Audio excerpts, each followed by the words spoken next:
Many of us have those stubborn pounds that seem impossible to lose, no matter how good we eat or how hard we work out. My solution is PlushCare. PlushCare is a leading telehealth provider with doctors who are there for you day and night to partner with you in your weight loss journey. They can prescribe FDA-approved weight loss medications like Wegovy and Zepbound for those who qualify. Plus, they accept most insurance plans. To get started, visit plushcare.com/weightloss. That's plushcare.com/weightloss.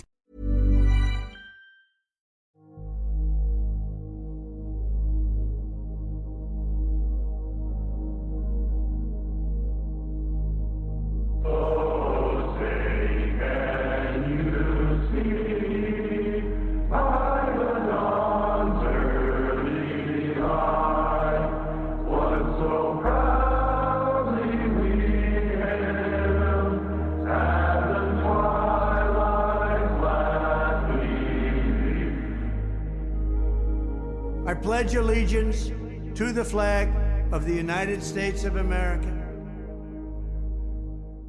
This recording, released March 2023, features a choir of inmates at the D.C. jail who are being held on January 6th related charges.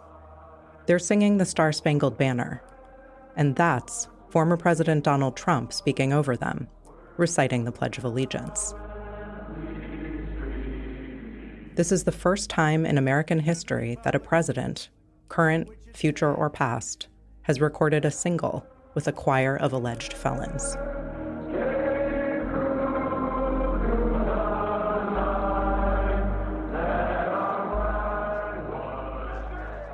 Trump's embrace of the January 6th rioters makes a certain amount of sense. After all, they've all been charged with crimes arising out of a rally that he had called, that he had promised would be wild.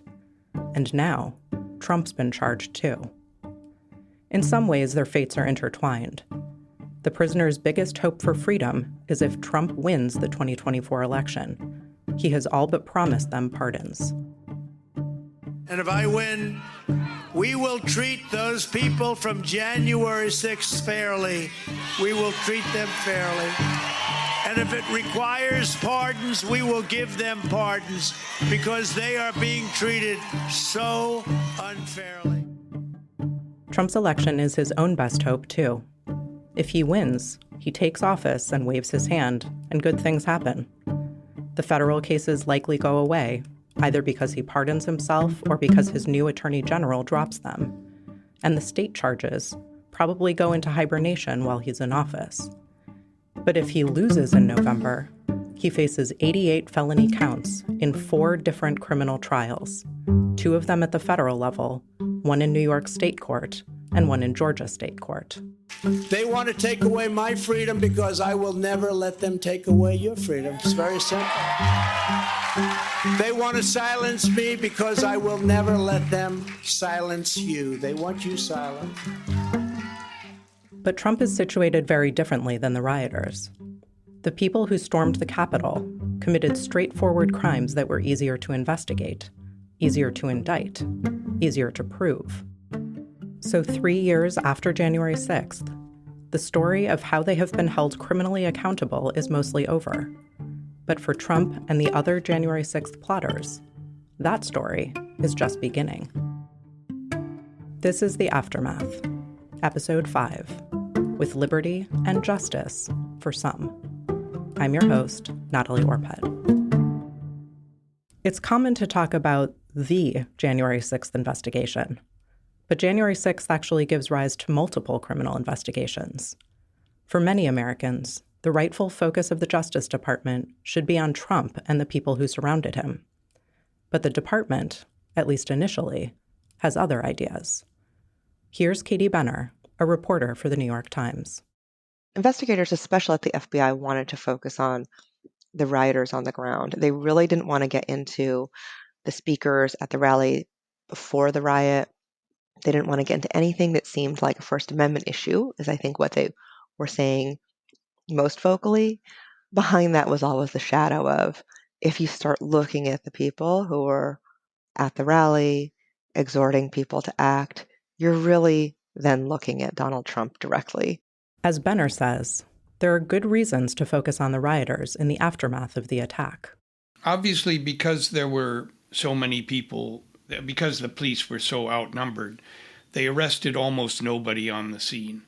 They actually gave tickets to about 6 or 7, but for the most part, they couldn't handle it. That's the voice of Roger Parloff, a senior editor at Lawfare who has been closely tracking the criminal trials arising out of the January 6th attack. But almost immediately, the arrests did start. And it was mainly the people it was the low-hanging fruit initially, the people that were judged most violent and most dangerous, like the QAnon shaman. Everyone saw him the first day. All the Oath Keepers everyone saw this remarkable phenomenon of the people marching in stack formation up the steps in military uniforms. And with the Oath Keepers, there was an added concern. And at this time, there was still a fear, which turned out to be a justified fear, that efforts will be made to disrupt the inauguration. So in the days after the Capitol attack, there's a real sense that more trouble may be imminent. Officials are afraid of violence at Biden's inauguration. Remember, someone had actually planted 2 bombs, one at the Democratic National Committee and one at the Republican National Committee, on January 6th. But the police have no idea who it was. It raises the specter of more terrorist attacks. And the sheer number of perpetrators who had engaged in serious violence was daunting. There was a press conference fairly early by the U.S. attorney at that time, and he said something about we're going after the alligators closest to the boat. Obviously, the impetus, the marching orders by federal law enforcement was to find, fix, and charge these individuals as fast as possible. So the prosecutors from the D.C. U.S. Attorney's Office, we looked for the most simple charge we could file as quick as possible. And there's another reason to focus on the rioters. The people in charge of the Justice Department will be stepping down in a matter of days, which means it's not exactly a convenient time to kick off a complicated, politically sensitive investigation into who else might be responsible. But investigating the rioters can't wait. There's an urgent need to collect evidence before it's too late. A massive crowd had engaged in what was pretty clearly criminal conduct, much of it violent, on live TV. Thanks to video coverage and social media, some of the proof is already out there for all the world to see. But it will take a lot of work to turn that into evidence that can be used in a court of law. Here's Mary McCord, who has served in several high-level positions in the Justice Department, including 20 years in the U.S. Attorney's Office for the District of Columbia. That's the office running the January 6th investigations. There's video, there's audio, the proof is right there. There are admissions in many cases from many of the rioters bragging about what they did, right, on that day and in the immediate aftermath. So those are just much easier cases to bring. As a former prosecutor, rarely do you get cases where the evidence is so unbelievably strong and irrefutable. When I was still a line attorney going to court prosecuting cases, to even think about having something like a video of the crime being committed where you see my defendant, wow, that's like, those cases usually end in a plea agreement. This is the textbook way to kick off a complex investigation. Go from the ground up.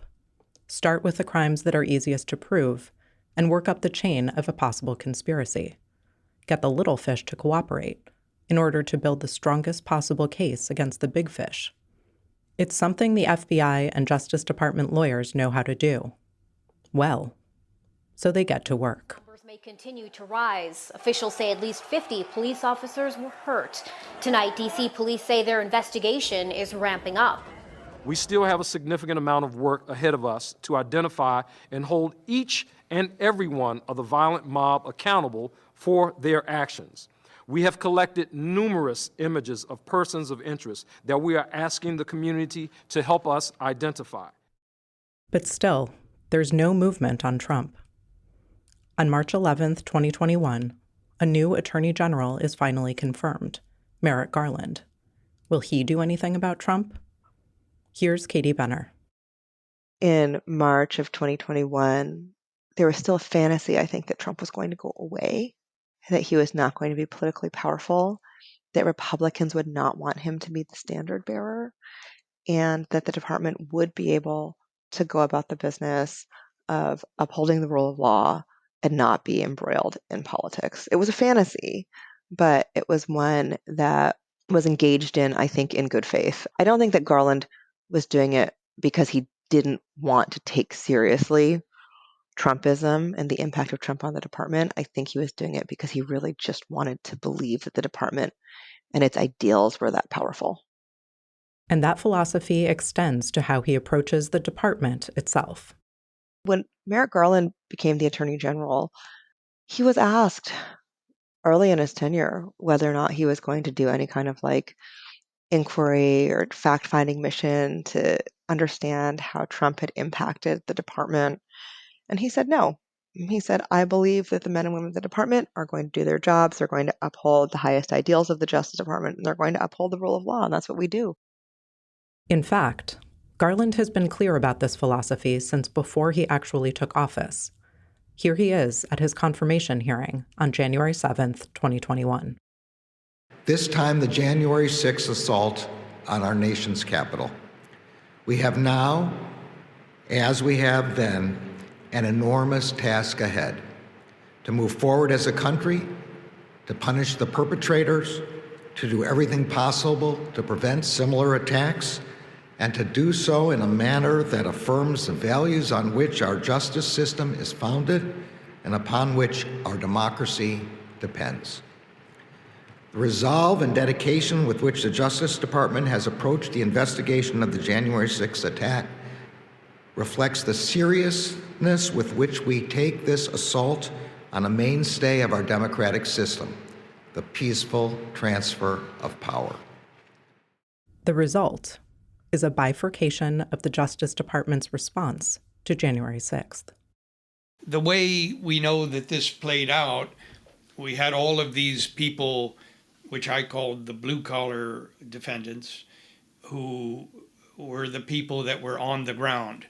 They, by and large, it was people who went inside the building, or it was people who engaged in violence, even outside the building. So a lot of those people were charged, even though they didn't make it into the Capitol.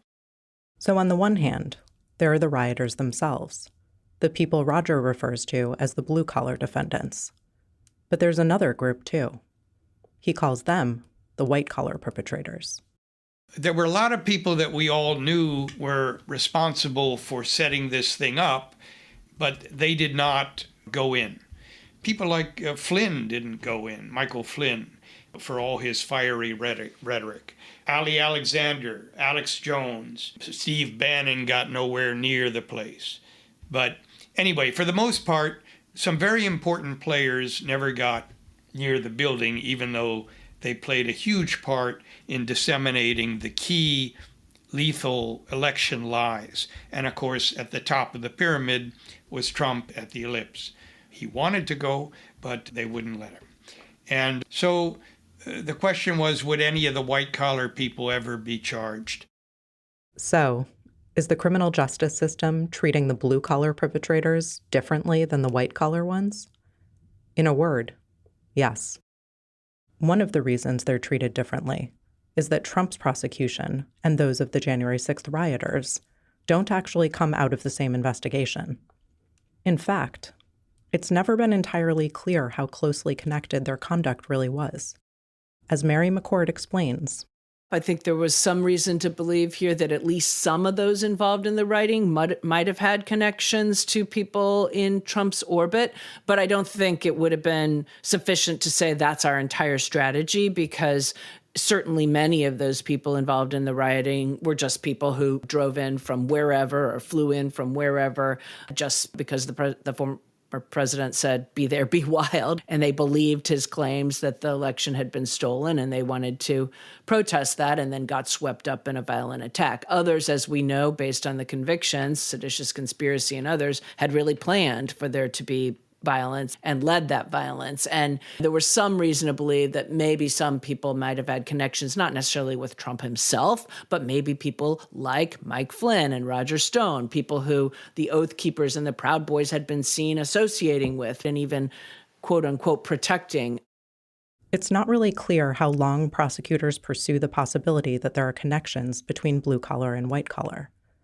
And it's not clear whether they pursue that strategy to the exclusion of investigating the white collar folks in parallel. Either way, the criminal justice system's response to January 6th ends up dividing suspects into two separate categories and pursuing them on separate tracks. And one thing is clear. Accountability looks very different for each of them. So how does it all play out? Let's start, as the Justice Department did, with the rioters themselves, the blue-collar folks. Investigations begin in earnest within days of January 6th. The U.S. Attorney's Office in D.C. takes charge. Here's Roger Parloff. For instance, on January 13th, they sought a warrant from and got a warrant from a magistrate to Google for location history information. And basically they said, initially give us anonymized information for how many phones were inside the perimeter of the Capitol, as far as you can tell, on January 6th between 2 p.m. and 6 p.m. And then there were about 5,700 of those. And then they said how many of those were totally within the Capitol based on the margin of error, and that was about 1,500. And then they narrowed it down a little more with some control groups, and then sought personalized information for those people. There's another key source of information for identifying these suspects: their own social media accounts.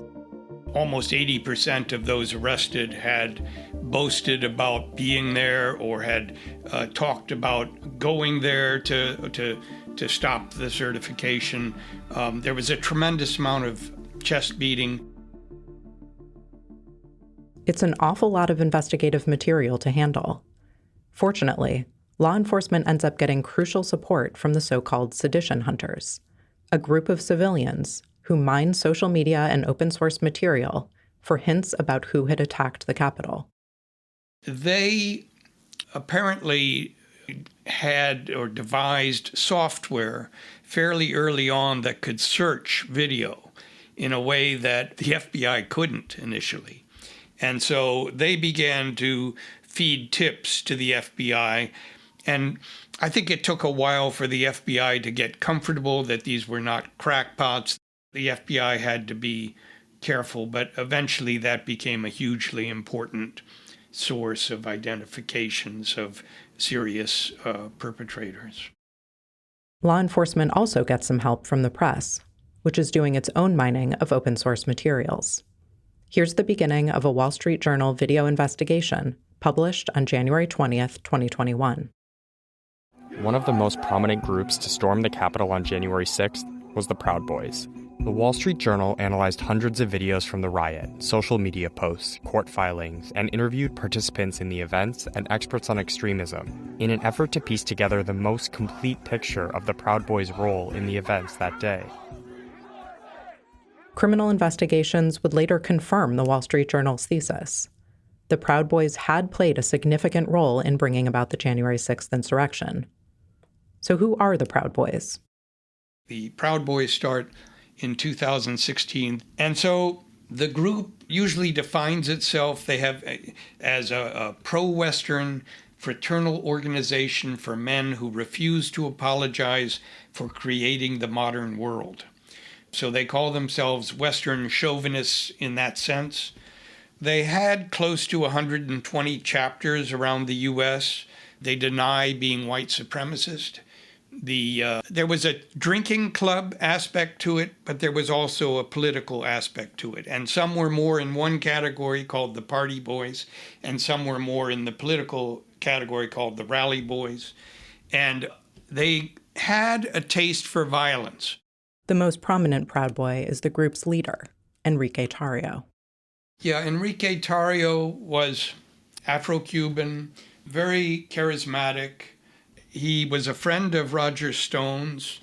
He had political ambitions. He was a candidate for a while in a Republican primary in Florida in 2020, I think. He was about 36 at the time of January 6th. And he seemed to unite the rally boys and the party boys. But Tarrio isn't at the Capitol on January 6th. He had been arrested on January 4th for destroying a Black Lives Matter sign during a pro-Trump demonstration at which 4 people were stabbed. He was in possession of 2 high-capacity magazines at the time of his arrest, so faced additional gun charges as well. As a result, he was barred from entering the district on January 6th. So on the ground, another Proud Boy, Ethan Nordine, takes up the leadership mantle. Ethan Nordine was from Auburn, Washington. His claim to fame was at one of these brawls, he punched an Antifa guy or whatever, and it became a meme online. He really seems to put him in the hospital with one punch. It's called The Punch. So he becomes what's called Sergeant of Arms at the Seattle chapter. And when Tarrio is arrested, he becomes the leader on the ground. He also does some podcasts that are fairly alarming. What does Nordine have to say on those podcasts? Here's one example from December 28th, 2020.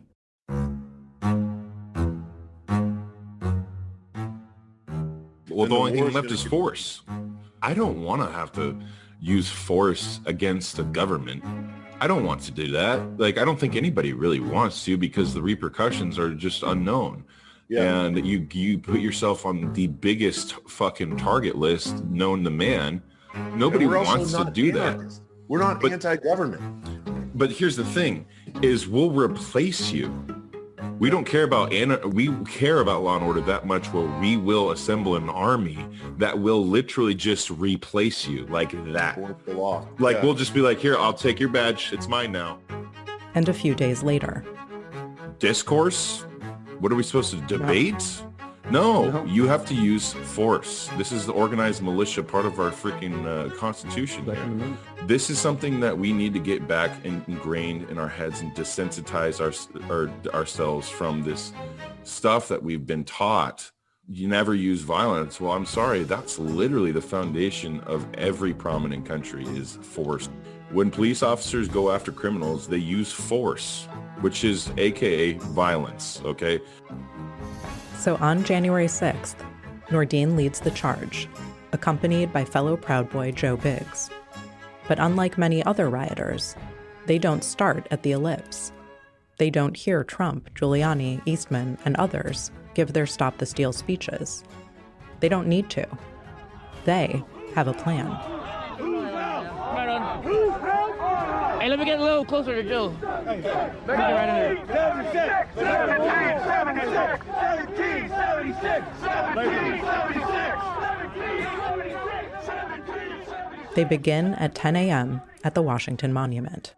So he and Nordine have bullhorns, and they are saying things like, we represent the spirit of 1776, real men are here, this is Nordine, we know what the oath is, support and defend the Constitution of the United States against foreign enemies and domestic. Let us remind those who have forgotten what that means. At 10:15, Nordine, Biggs, and the rest of the Proud Boys head toward the Capitol.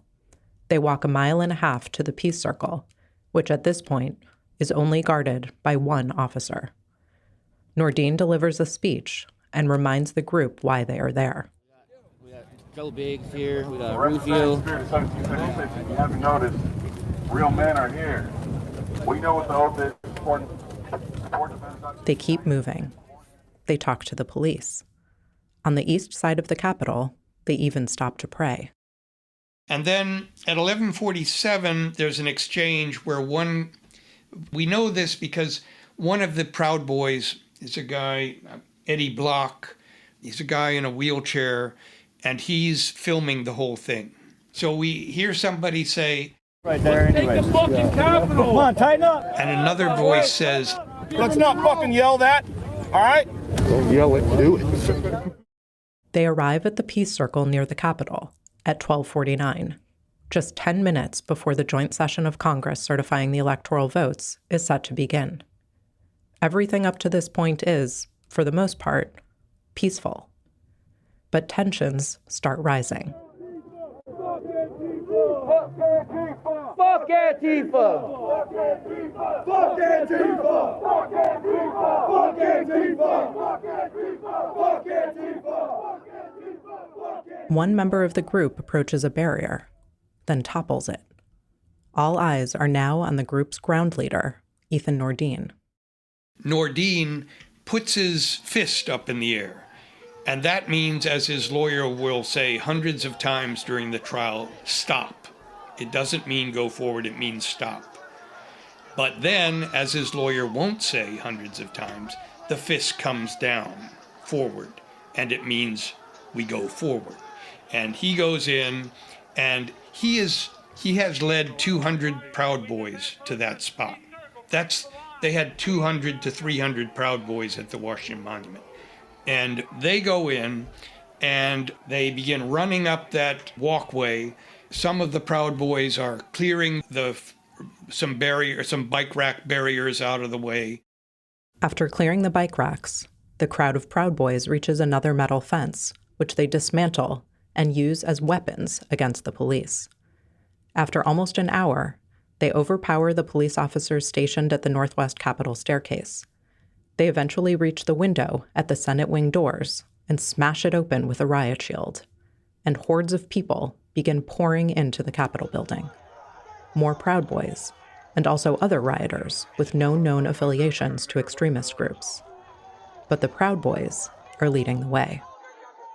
So they are playing a very significant role, much more important than the Oath Keepers in terms of actually, they're right there at the tip of the spear, leading the penetration, leading the riot. The world is watching in horror as images of the Capitol attack reach the airwaves. But in Baltimore, Enrique Tarrio is watching all of this go down, and he is celebrating.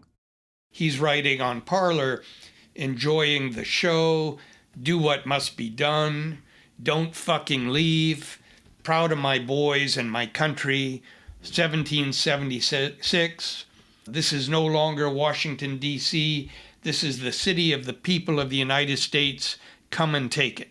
But most of all, at 2:40 p.m., he writes to his own Proud Boy elders on Telegram, encrypted Telegram, and he says, make no mistake, we did this.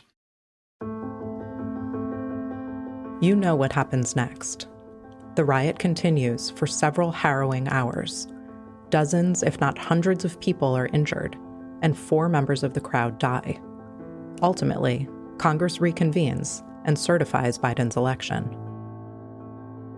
What's important for this story is what happens a month later. Ethan Nordine is arrested on February 3, 2021, and later indicted on 6 charges, including conspiracy and obstructing an official proceeding. But Enrique Tarrio isn't indicted until March 7, 2022. His indictment isn't all that different from the charges being brought against scores of other rioters. So it takes almost a month for the Proud Boy at the tip of the spear to be indicted, even though his face had appeared in countless images of the violence at the Capitol. And over a year passes before the indictment of the group's leader. But even by then, there is no perceptible movement on prosecuting the white-collar perpetrators. As Roger Parloff explains, we know now that there were proponents of investigating these people almost immediately after January 6th. There was an early attempt, I think as early as February, there was a prosecutor, there were several prosecutors at the U.S. Attorney's Office in D.C. who wanted to probe Roger Stone, Alex Jones, and Ali Alexander. At that time, in February 2021, The FBI and the higher-ups in the U.S. Attorney's Office and DOJ felt that this was premature. It was going to look like they were politicizing. They didn't have the predication that you would want to before you would investigate, start looking into their phone records. Similarly, also in February, the National Archives had noticed similarities in fraudulent slates of electors from 7 states, that they were nearly identical. And that looked suspicious, like this was an organized fraud.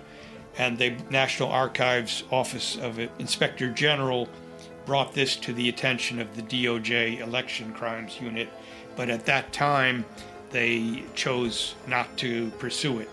So there were these earlier things that were stifled. But we won't learn about all that until much later on. At the time, during that first year after January 6th, it just looks like nothing is happening on the white-collar side. No arrests, no signs of investigations. Then, in January 2022, Merrick Garland gives a speech marking the 1-year anniversary of the January 6th attack. He promises that the Justice Department is working diligently to prosecute those responsible, that it's following the evidence, and that it will not stop until everyone is held accountable. The Justice Department remains committed to holding all January 6 perpetrators at any level accountable under law, whether they were present that day or were otherwise criminally responsible for the assault on our democracy. We will follow the facts wherever they lead. Only 8 days after that speech, the Justice Department unseals an indictment against members of the Oath Keepers. It contains the most serious criminal charge yet, seditious conspiracy. 6 months later, in June 2022, the Justice Department brings the same charge against some of the Proud Boys, including Enrique Tarrio and Ethan Nordine. Late yesterday, the Justice Department announced the leader of the far-right Proud Boys, Enrique Tarrio, and 4 associates have been charged with seditious conspiracy for their alleged role in the attack on the Capitol. This is only the second time a group tied to January 6th faces the rare and very serious charge of conspiring to block the execution of U.S. law or overthrow the U.S. government. Seditious conspiracy is a big charge, and it's very difficult to prove sedition. Prosecutors will have to convince a jury that the defendants conspired to use force to overthrow or oppose the authority of the U.S. government. Here's former Justice Department official Mary McCord. It's not a charge that the department brings very often. They've not had good success with it when it comes to domestic violent extremist cases.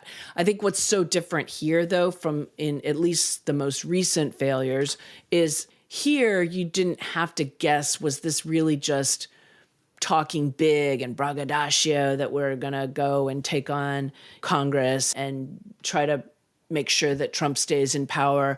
You don't have to guess it, would they really carry it out, because they did. And I think they're significant because for the government to shy away from bringing the charge that really does seem to apply by its terms, by its elements, the statute just is very clear, using force to hinder or delay the execution of U.S. law. That's exactly what they did, and there was ample evidence of conspiring to do it, the planning for that, for days and weeks of planning for that, coordination, logistics, all of that the government had the proof of, which they put on at trial. And so I think it was significant that they not shy away from it, that they bring that charge. In the meantime, the criminal prosecutions of lower-level blue-collar perpetrators has continued at full tilt. So at the end of 2022, here's where things stand. On the blue-collar side, more than 950 people have been arrested, including more than 280 charged with assaulting or impeding law enforcement. More than 500 have been convicted. And prosecutors have worked their way up from the easiest cases to the more complicated ones, securing indictments on very serious criminal charges. 2 years of hard work by the government have put a lot of people in jail, and many others in jeopardy of heading there. So now it's 2023. The Proud Boys trial begins on January 13th, 2 years since the attack. The case, as it goes to trial, has 5 defendants. The 5 that went to trial were Tario, Nordine, a guy named Zach Reel, who was a leader from Philadelphia, Pizzola, who was not really a leader, he was a soldier, but he was a favored soldier, and Joe Biggs. Joe Biggs was another leader. Each defendant is charged with some variation of 10 separate counts. All are charged with seditious conspiracy. The trial spans 62 days. Like the hundreds of other January 6th cases tried by the Justice Department, prosecutors come equipped with tranches of evidence implicating the defendants, screenshots of Telegram conversations, videos, photographs, audio, and more. But like the Oath Keepers trial, federal prosecutors face a steeper challenge than simply proving that the Proud Boys participated in the riot. They need to prove, beyond a reasonable doubt, that the defendants hadn't just gotten caught up in the moment. Through footage and private and public communications, the government presents its case to the jury. The theory of this case is that, no, these guys are more the pointy end of the spear. I don't think they get into the question, would there have been a riot without them? Would there have been an insurrection without them? But certainly they play a crucial role, and that's the government's case. In addition to the other evidence of defendants' criminal conduct, prosecutors point to that message Tario sent over Telegram to Proud Boys leadership, saying, "Make no mistake, we did this." But prosecutors don't have anything laying out an explicit, organized plan to storm the Capitol. There's no smoking gun. So prosecutors have to distill bits and pieces of evidence to illustrate a narrative that is both easy to understand and compelling enough to convince a jury of the Proud Boys' guilt. One of the pieces of evidence prosecutors rely on is the fact that in the lead-up to January 6th, the defendants had created a new group chapter. You do have the same sorts of inflammatory rhetoric that you had with the Oath Keepers, beginning with basically the election. But then there is a point when, after Trump issues his tweet on December 19th, "It'll be wild," calling for everybody to come to a January 6th protest, the next day, Tario creates a new chapter of the Proud Boys called Ministry of Self-Defense. And he creates a Telegram channel called Ministry of Self-Defense Leaders Group, and then they begin recruiting people into a Ministry of Self-Defense members group. And it's going to be very hierarchical, which is not common for the Proud Boys. It sort of can come off like a drinking group until now. Prosecutors also point to the group's discussions about what to wear to better blend into the crowd. And then on December 28th, he and other defendants begin informing the others, "We will not be wearing our traditional black and yellow. We will be incognito on January 6th. So that's a huge change. Part of being a Proud Boy is wearing your colors. They wear black and yellow. They have these sort of Fred Perry laurel insignias. They've actually sort of appropriated the Fred Perry symbol.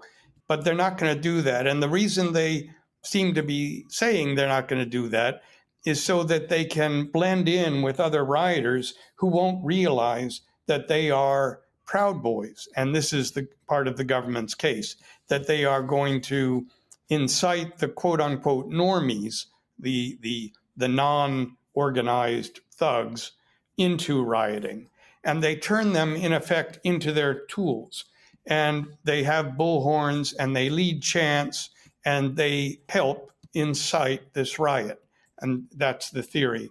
And there is evidence of all of this. And then they begin bringing Baofeng radios. They have GoFundMe drives to fund protective wear. And so there is planning, but you still don't have a smoking gun sort of document or a taped video conference where the plans are laid out. Prosecutors also point to the Proud Boys' behavior just days before the insurrection. Remember when Tarrio was arrested on January 4th for burning a Black Lives Matter flag? When he's arrested, there's tremendous concern among all the defendants because the government now has his phone.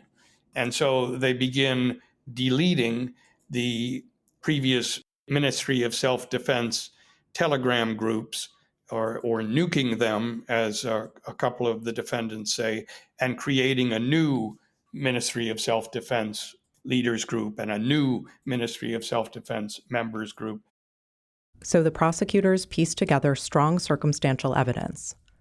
Despite not having a straightforward video or a document that explicitly lays out the Proud Boys' plan to take the Capitol, prosecutors assert that their behavior before and during the riot clearly points to some sort of organized plan of action for January 6th. They had a function and they had assignments, and that's not really in dispute. Here, it's not clear what the alibi is. Why did 300 people gather at the Washington Monument and then walk directly to the Capitol? Lawyers for Tarrio, Nordine, and others, however, tell a much different story. Basically, everyone was arguing that this was a spontaneous event, and they were just like the other 1,300 people that have been charged. That there was no conspiracy. They were basically, this should be a trespass, that sort of argument.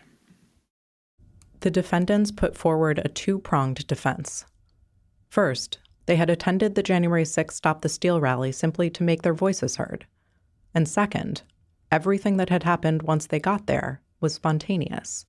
The plan is to go to the Washington Monument, and then Nordine leads this march, and it does seem sort of like nobody knows what's happening. And several people in the march said, we didn't know what was happening. And they go to the Capitol, and I'm giving the defense case now. There's a better, there's strong things the prosecution can say here. But they go to some food trucks, and they would say there are some people say, well, we expected to go back to the rally, the ellipse. And then others say, gee, it seemed like at the food trucks, some people were saying we should go back to our hotels. There was even one guy who said Nordine wanted to go back to his hotel, that he was hungover. But of course, they don't go back to their hotel. They go to the Peace Circle, and they arrive there at exactly the perfect time. But the prosecution pushes back and presents more and more evidence against the Proud Boys. They stress the conspiracy law doesn't require a predetermined plan. They argue that the defendants had come to the Capitol with a common understanding. The Proud Boys, prosecutors said, had wanted to do whatever was necessary, up to and including the use of force, to stop the vote count. So when the opportunity presented itself, they took it. And there is an element of spontaneity, and there were two cooperating witnesses. They did not describe a plan. It sounds like there was an element of spontaneity, but once the barricades fell, everyone knew what to do. In fact, for me, there was an important point that the government did not mention. Maybe they didn't think it was helpful. One of the cooperating witnesses, Matt Green, said, he was fairly low-level guy. He was with Pizzola. And he wondered, during the march, he kept wondering, what is this about? What are we doing? Why are we moving away from the ellipse? And, he thought they were going to see the speech. And they went to the Capitol. And then when the barricade at the Peace Circle fell, he thought, oh, shit, this is it. And that was his testimony. Oh, shit, this is it. And in a way, that was the reality, and that was sort of the government's case. That, yes, there was an element of spontaneity, but everyone had been primed and knew what to do then. And in fact, that was emphasized in the government's summation, that conspiracy there isn't a duration element. You could wait until, I think the words were, so long as the defendant joined at any time, even if not until January 6th, even if not until the barricades at the Peace Circle already came down, that's enough. So that's the case. It's not as, it's not as strong as I think I thought it might have been before the case started. There is no pre-planning. So most of the defendants focused on that, even though that's not technically the legal definition. You don't need pre-planning. You need a common understanding. There is one defendant, however, that seems a bit harder to nail down, especially since he wasn't even at the Capitol during the riot: Enrique Tarrio. In closing arguments, prosecutors say that Tarrio had ignited the seditious conspiracy weeks before January 6th, when he formed the Proud Boys Ministry of Self-Defense. That's the group that became the fighting force responsible for the violence at the Capitol. Prosecutors say that Nordine assembled hundreds of Proud Boys, led them to the Capitol, and helped to breach the building security. Prosecutors say of Nordine and his co-defendants, they went into that building like soldiers into a conquered city. But Tarrio's lawyer emphasizes that he wasn't even in Washington on the 6th, and that it is Trump, not Tarrio, who should be held responsible for pressuring the crowd outside the Capitol to fight like hell. Nordine's lawyer, in turn, says that prosecutors spent the case manipulating the jury to hate defendants by repeatedly linking them to Trump and his alleged crimes, and trying to convince the jury that Nordine is guilty by association. The jury begins its deliberations on April 26, 2023, after nearly 4 months of trial. 1 week later, we have a verdict. A federal jury today found 4 members of the Proud Boys guilty of seditious conspiracy. That includes the group's former leader, Enrique Tarrio, along with members Ethan Nordine, Joseph Biggs, and Zachary Reel. A 5th member, Dominic Pizzola, was found not guilty of seditious conspiracy, but he and the others were convicted of obstruction and destruction of property. The jury finds Nordine and Tarrio guilty on 6 counts, including seditious conspiracy. A few weeks later, they're both sentenced. Nordine gets 18 years. Tarrio gets 22 years, the longest sentence to date for any January 6th defendant. So these sentences, these 5 people, well, at this point, there have been about 1,150 cases brought, and 4 of the 5 top sentences are Proud Boys, 5 of the top 10. 7 of the top 10 are Proud Boys or Oath Keepers. That said, they were years below what the government asked and years below their sentencing guidelines. So the government has secured at least a partial victory against some of the most serious offenders. In the meantime, its successes holding other blue-collar defendants accountable has continued as well. By the end of 2023, 1,265 people have been indicted, 452 of them for assaulting, resisting, or impeding law enforcement. 57 defendants have been charged with conspiracy.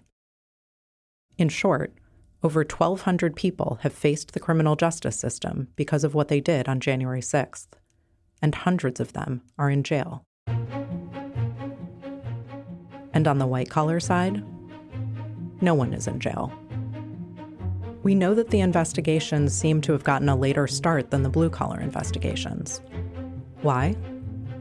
As Mary McCord explains, that's a harder investigation because, well, you don't have that enormous volume of readily accessible video evidence and audio evidence and people admitting what they've done in a public way, and posting it on social media, etc. So that's one where you use other investigative tactics.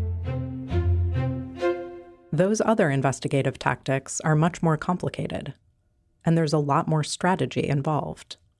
The blue-collar defendants have to have known that law enforcement was after them. They had, after all, committed their crimes in broad daylight, with cameras all around. But that's not true of the white-collar perpetrators. So the investigation looks very different. One of the things that's most significant in this white-collar phase of the investigation is not to take any step that could alert others to do things that might result in the destruction of evidence, whether that is digital evidence or, emails and things like that, which maybe you could still get from the provider, but, or just changing their, organizing and coordinating together a story, right? So you want to be very careful that as you take those initial steps, you're doing everything you can to protect the investigation from those who might want to obstruct it. And I think given the very thing that was being investigated, the concern about obstruction would be pretty paramount. You're waiting, you're trying to get what you can in terms of, business records, phone records, that kind of thing before you go start being overt about talking maybe to people in the inner circle. So maybe the white-collar investigation, too, begins soon after January 6th, and we just don't realize it because the Justice Department is working very hard to keep it out of the public eye. Or maybe it takes months for the department to begin it in earnest. We don't know. Either way, by the end of 2021, it looks like essentially nothing has happened.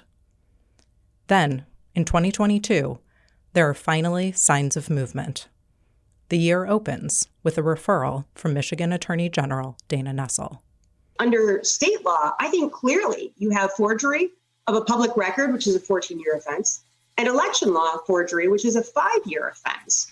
But what we have decided to do with the investigation, in light of the fact that, of course, we have seen, as you've pointed out multiple times now, various different false slate of electors from 7 different states in what seems to be a coordinated effort between the Republican parties in various different states. We think this is a matter that is best investigated and potentially prosecuted by the feds. And as such, just today, we referred this matter to the Western District, the U.S. Attorney's Office, for them to evaluate it. And we hope that Maine Justice and the Department of Justice will become involved and use the information they already have to better understand exactly what happened that day so that federal charges can be evaluated. New Mexico and Wisconsin follow suit. Soon after, Deputy Attorney General Lisa Monaco gives an interview, confirming that the Justice Department is looking into it. Here she is, talking to CNN's Evan Perez. Well, first on the issue you raised in terms of fraudulent elector certifications has been reported. We've received those referrals. Our prosecutors are looking at those, and I can't say anything more on ongoing investigations. But more broadly, look, the Attorney General has been very, very clear. We are going to follow the facts and the law wherever they lead to address conduct of any kind and at any level that is part of an assault on our democracy. You remember the fake electors scheme. The people involved with that weren't in trouble for attacking the Capitol. They were suspected of other, more white-collar type crimes. Though it may have seemed so from the outside, we don't know that Secretary Nessel's announcement is responsible for kickstarting the white-collar investigation. We only know that the fake electors investigation is the first one decisively making it into the public eye. Does that mean it's the only thread the Justice Department is pursuing? Probably not. But either way, starting with the fake electors is consistent with any other white-collar investigative strategy.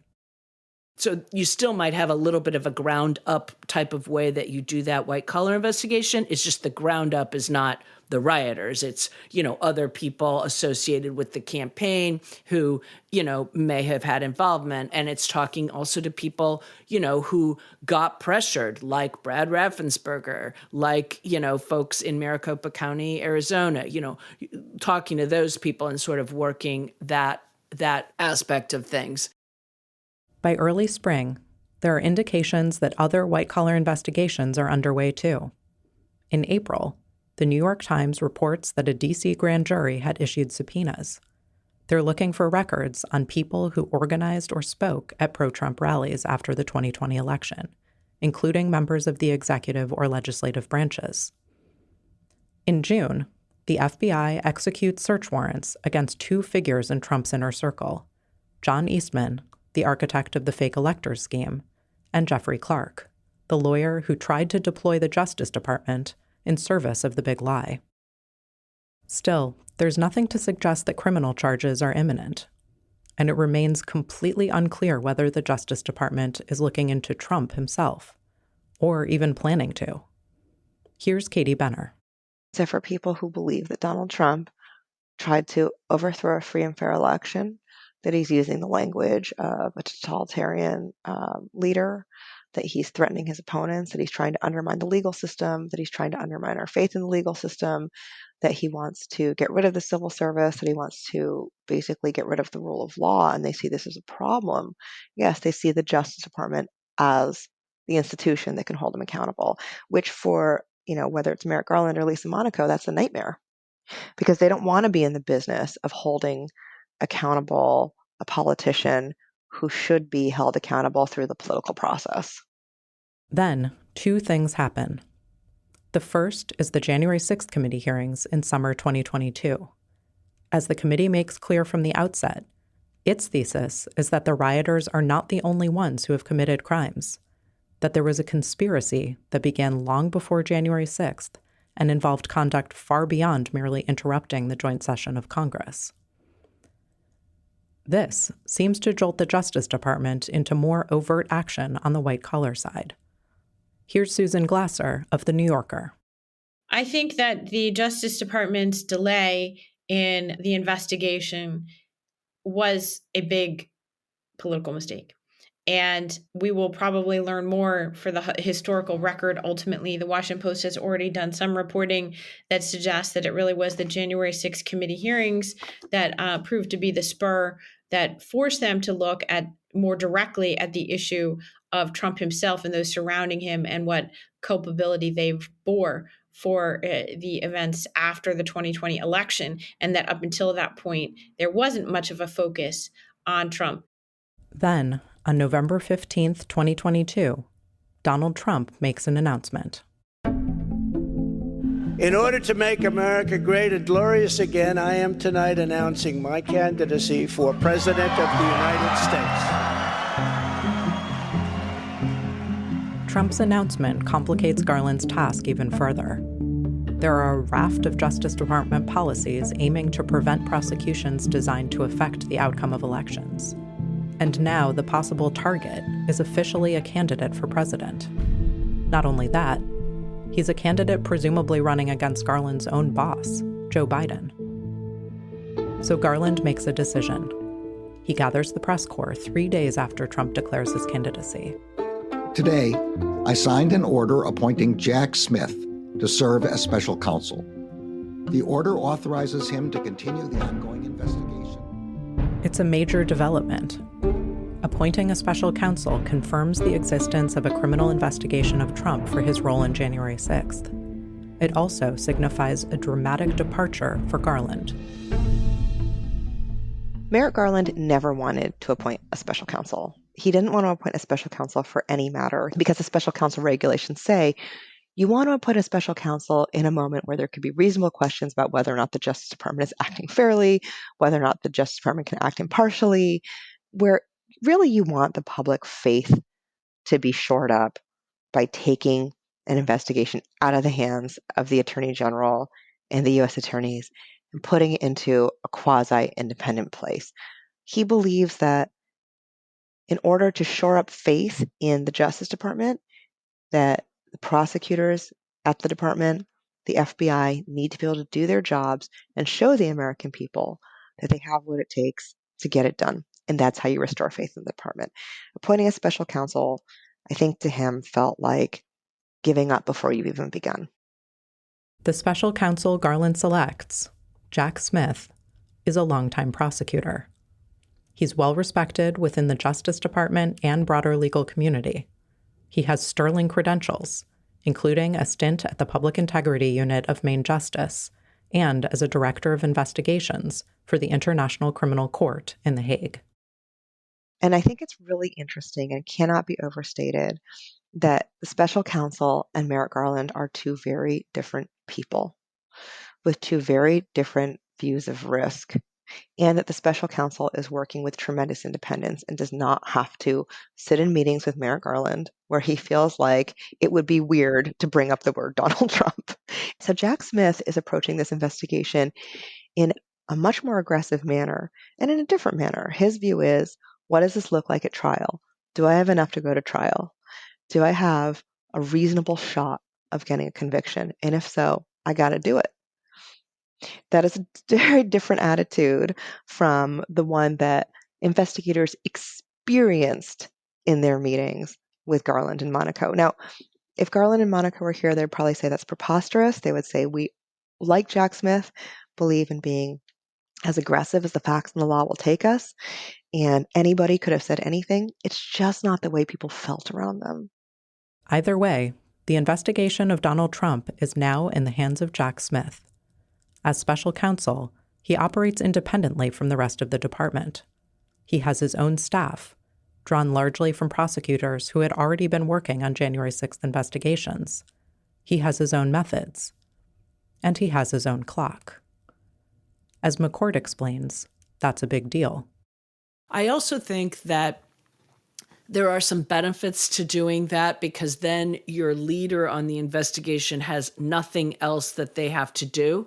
Whereas if you've got a U.S. attorney leading an investigation, that U.S. attorney still has all the rest of the business of the U.S. attorney's office that they would otherwise have that they've got to deal with. When you suddenly appoint a special counsel, they get their own office space. They get a whole bunch of attorneys working on and investigators working on nothing but that. You can move, in some cases more expeditiously. So it's clear that investigation, they did bring in some new people, but they also just sort of assigned a bunch of the people who were already working on it to the special counsel's office. They continued to work on it, but even those people now did not have other things on their plate that they might have on their plate. So I think it's a combination of the AG had to do it sort of just politically, and it did allow people to, I think, direct and designate full-time, more people, more time to these two investigations. And, that's a good thing for getting to the point of indictment. So at the end of 2022, here's where things stand on the white-collar side. There's finally some movement, but it's hard to connect the dots. Investigators seem interested in fake electors and rally organizers, but also in Jeffrey Clark, the guy who planned the coup inside the Justice Department. And now, they even seem to be looking at Donald Trump. But where is it all going? As 2023 kicks off, Trump's re-election campaign is heating up. To change the whole system, you need a president who can take on the whole system and a president that can win. And we did great. Last time, we got 12 million more votes than we did the time before. Somebody interviewed me recently. What was the difference between 2020 and 2016? I said, the difference is we did much better in 2020. We did. Got many millions of more votes. But we got to be careful on Election Day. But looming over him is the Justice Department's investigation. At every level, state, local, elector, and then ultimately marching and storming the Capitol, might be no person larger than Giuliani. So the headline here is a big deal. That's a sign, again, that this probe, which at times had stalled out with regard to aspects of January 6th, is intensifying under Special Counsel Smith's leadership. In July, Trump reveals that he had been informed that he could face imminent criminal charges. Then, on August 1st, 2023, an announcement. The unprecedented third indictment of former President Donald Trump in a federal case that could test American democracy itself. A federal grand jury formally accused Donald Trump yesterday of conspiring to overturn the 2020 election. Now, the 4 felony charges are conspiracy to defraud the United States, conspiracy to obstruct an official proceeding, obstruction of and attempt to obstruct an official proceeding, and conspiracy against rights. The indictment follows a sweeping investigation into the deadly January 6th riots and Trump's efforts to remain in power. The thing is, the indictment itself isn't really groundbreaking. Here's Katie Benner. We see an indictment that says, yes, many of the things we already knew, except they've been fashioned in such a way that they are now all pointing to a set of criminal statutes, which is, I find fascinating, again, because if that's the case, 80% of this, 75% of this could have been brought a year before it was actually brought. The indictment itself doesn't include charges that are particularly new either. So again, you say to yourself, why couldn't this have been charged a year before under Merrick Garland? He's charging people with conspiracy to defraud the United States, conspiracy to obstruct an official proceeding. These are things that the rioters have been charged with, an obstruction of an attempt to obstruct an official proceeding. The only new charge really is the conspiracy to basically defraud people of their rights, their voting rights, saying that their votes don't count, their votes don't matter. But again, a lot of the evidence to support that charge was also either in the public record through reporting or through the J6 committee. To be fair, we don't know what was going on behind the scenes inside the department before the indictment came out, or for how long it had been going on.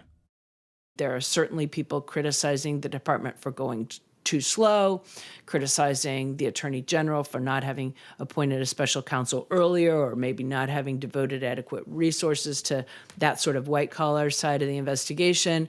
I mean, I certainly wish things had gone faster, but I'm not in a position really to criticize without knowing what may have been going on that we don't know about. And I've spent long enough 23 years in the department, both at the U.S. Attorney's Office and at Maine Justice, to know very well, it's not like they tell us everything that they are doing. I'm just reluctant to cast stones about that. But still, why does it take 2.5 years to accuse Donald Trump of crimes that many people felt had been obvious from the beginning? 2.5 years during which more than 1,000 other people have been investigated and indicted, and many of them tried and convicted, in which some people have even finished serving their sentences. Why are we only getting to Trump now? As Katie Benner sees it, it is impossible not to infer that the reason why this indictment came together is because Jack Smith came into this with a different point of view and a different risk tolerance, and he was able to share that with his team and give them the top cover necessary to make this very high risk, very politically fraught move that other officials had not been willing to do. There's something else notable about this indictment. It only brings charges against Trump. What about that ground-up strategy? Surely the Justice Department's investigation didn't skip from fraudulent electors straight to the former president of the United States. What about those other investigations we heard rumors about in the spring of 2022? What about those search warrants executed on John Eastman and Jeffrey Clark in June of that year? Well, if you look closely, they're in there. 3 of the 4 criminal charges listed in the indictment are conspiracy charges. And in describing Trump's alleged criminal conduct, the indictment also describes the conduct of 6 alleged co-conspirators. The identities of these 6 Trump co-conspirators. We are prepared to identify 5 of them at this point based on reporting, most notably the first unindicted co-conspirator we have identified as Rudy Giuliani. Number 2 in this indictment is former Trump attorney John Eastman. This is the person who wrote this 2-page memo. This was the plan for Mike Pence to be able to essentially overturn the 2020 presidential election while presiding over the Electoral College certification. Former Justice Department official Jeffrey Clark. And again, number 5, we have another pro-Trump lawyer. This is Kenneth Chesbrough. He was someone who was very involved in this fake electors plot. The indictment points to an email memorandum that he sent to Giuliani on December. So it's not that the Justice Department investigators skipped over these other white-collar folks. It's just that they didn't indict them. At least not yet. There are good reasons not to charge these alleged co-conspirators alongside Trump. As McCord explains, obviously, if you had brought a 7 co-defendant indictment, it would have been a more complicated case to try to get to trial. You would have had 7 different represented defendants, each with their attorneys, each filing reams of motions. You'd have had to have discovery provided to all of them, discovery disputes potentially. And so the possibility of getting to trial on a relatively aggressive time frame would have really decreased by bringing a 7 co-defendant indictment. And there's another reason. Listing the alleged co-conspirators, especially at this level of detail, has a way of focusing the mind. There's also the fact that those people can be indicted later, and that some of those people, because they see that they are listed as unindicted co-conspirators, might think about being cooperative. So I think there is a strategy piece as well as a timing piece. So the choice not to indict people like Giuliani, Eastman, and Clark may actually be in service of building a stronger case against Trump. We won't know until much later whether any of these people will at some point cooperate with the special counsel, but it's a possibility. As it turns out, the white-collar perpetrators don't get off scot-free after all. Only 2 weeks after Jack Smith unseals his indictment in D.C., another announcement out of Fulton County, Georgia. Based on information developed by that investigation, a Fulton County grand jury returned a true bill of indictment, charging 19 individuals with violations of Georgia law arising from a criminal conspiracy to overturn the results of the 2020 presidential election in this state.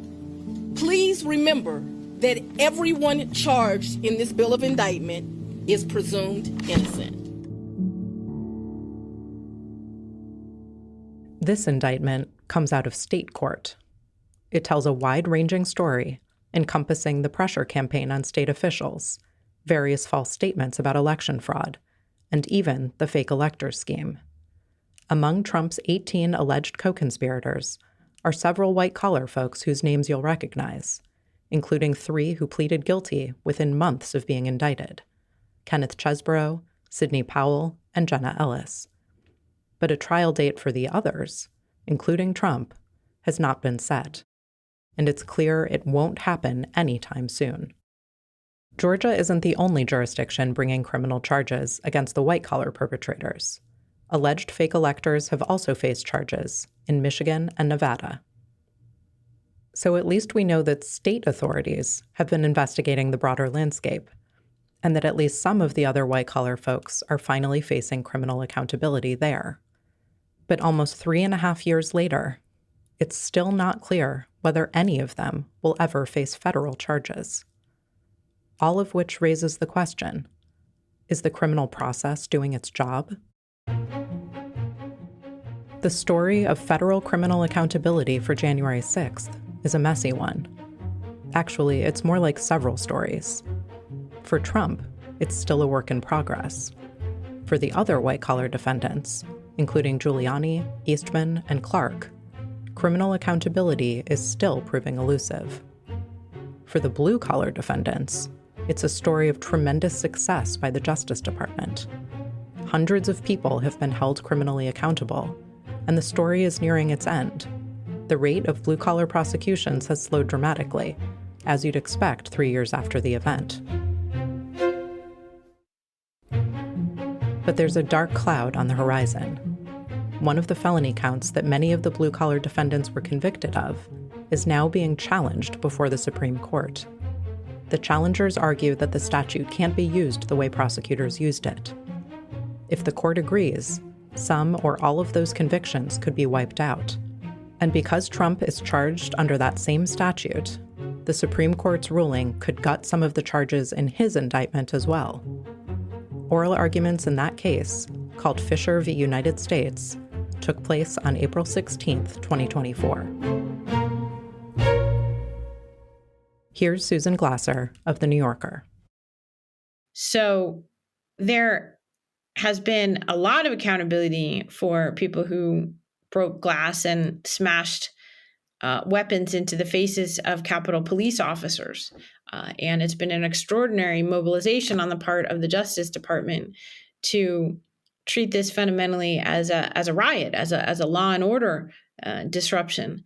But the offense to the democracy itself, it seems we've done a much poorer job of.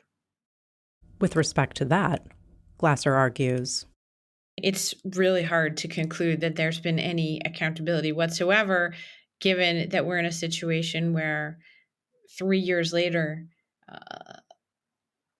the vast majority of Republicans in this country say that Joe Biden was not the legitimately elected president of the United States. And it was 2/3 of the House Republican Conference that voted not to certify Biden's election, even stepping over the broken glass of the U.S. Capitol on the overnight of January 6, 2021. It's possible that criminal accountability for Trump is just a few months down the road. It's possible that criminal accountability for the other white-collar defendants will either follow that or will take place at the state level. Even if accountability is coming, though, it certainly hasn't been as swift as it was for the rioters. Besides, it's also possible that the moment for accountability for Trump and his colleagues has passed, because the man at the center of the offense to democracy of which Glasser speaks is, once again, his party's nominee for president. Here's Katie Benner. And I think it really speaks to people's faith in the voters that so many people who are opposed to Trump feel that only the Justice Department can stop him. And I think that's being borne out, again, by the fact that he's the presumptive GOP nominee for the presidency, that he has a good chance of winning, that he's gaining support amongst groups of people who one would not think logically that he would gain support among, including minorities, including women, and that people see him as a plausible and preferred candidate. Indeed, if Trump were to win, the case against him would go away, and so would the cases against the other defendants.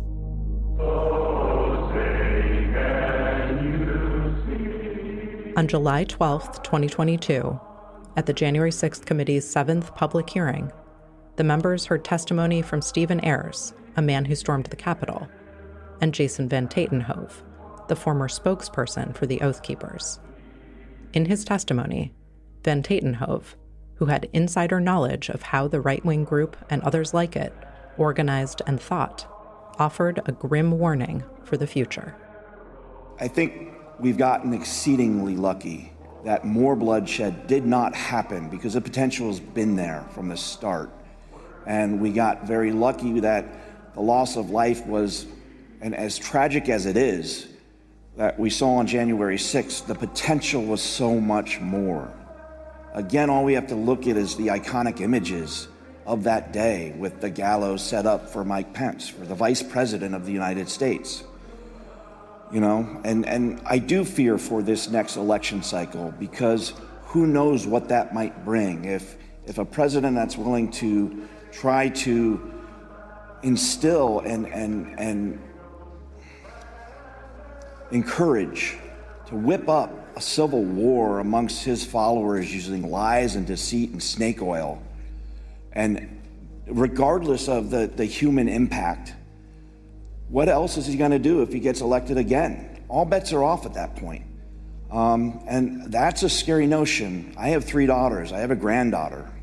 And I fear for the world that they will inherit if we do not start holding these people to account.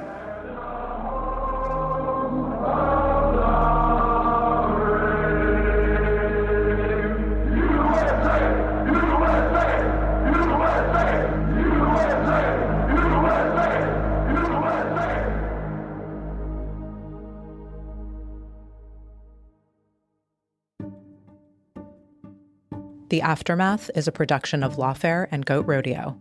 I'm your host, Natalie Orpett. Series executive producers are Benjamin Wittes and me. Production and story editing at Goat Rodeo from Max Johnston. Senior producers are Catherine Pompilio of Lawfare and Megan Nadolski and Ian Enright of Goat Rodeo. Scripting by me, Catherine Pompilio, and Benjamin Wittes. Additional production assistance from Isabel Kirby McGowan, Jay Venables, Kara Schillen, Anna Hickey, and Maya Nicholson. Cover art by Ian Enright. To learn more about Lawfare or to support our work, visit our website at lawfaremedia.org.